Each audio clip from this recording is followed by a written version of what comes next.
Hi, this is Richard Fields with this week's report from the fields. Boomers and our children are the only generations in recent history to have had the privilege of living in an era of mostly free and unrestricted free speech. Prior to the internet and the email communications and social media platforms it spawned, free speech and free press had what Hillary Clinton longingly called gatekeepers. They were the New York Times, the Washington Post, ABC, NBC, CBS, the Associated Press, and toward the end of that period, Fox. And that was it.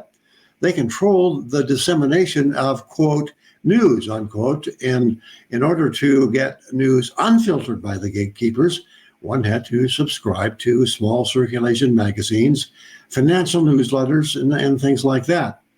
When internet communications arrived on the scene in the 1990s, freedom of speech actually began to flourish, gradually at first and then with gusto.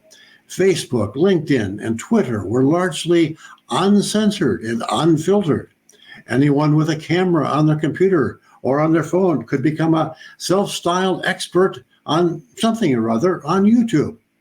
Everyone had equal access. The internet did not care what one said or thought.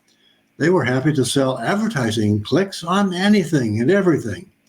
At the same time, mostly conservative talk radio came into its own. In retrospect, it's clear that this unprecedented free speech brought about the end of the screening of political candidates by the state, deep state intelligence agencies, middle state bureaucracies, and the various shallow state government, private sector partnerships, exemplified by the military-industrial, education, healthcare, etc. complexes. As H.L. Mencken once said, in a democracy, the people get what they want, good and hard. In 2016, we got Donald J. Trump. The last deep state-approved presidential candidate was Barack Obama. It wasn't Trump. Ever since, the middle, the deep, and the shallow state have been laboring industriously to make sure that never happens again.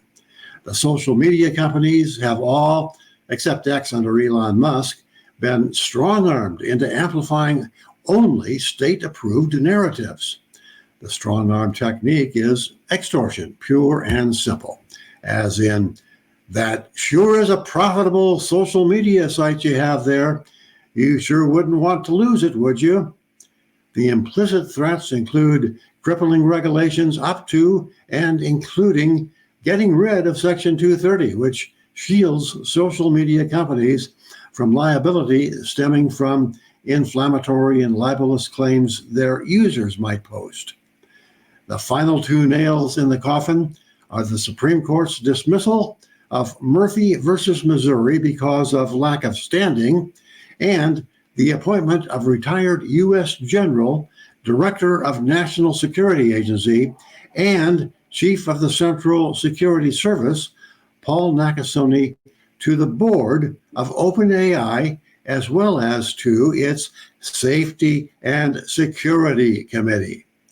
The Supreme Court decision means the weekend with Biden administration or its successor can continue its blatant censorship of social media to make sure no one can be seen or heard stepping over the official government narrative. Right now, that means the Democratic Party narrative, since they control the executive branch of government. Sure, a party with standing can come back later and give the Supreme Court an opportunity to rule that this kind of media censorship is unconstitutional, but it won't happen before this year's election. OpenAI is the company behind ChatGPT. For the uninitiated, ChatGPT is the public-facing tool of artificial intelligence.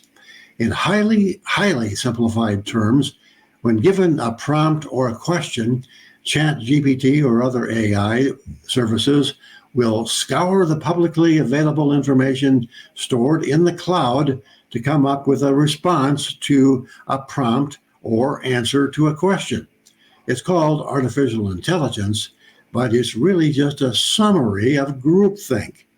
You may have noticed that internet searches now come up with these groupthink summaries rather than links to original sources.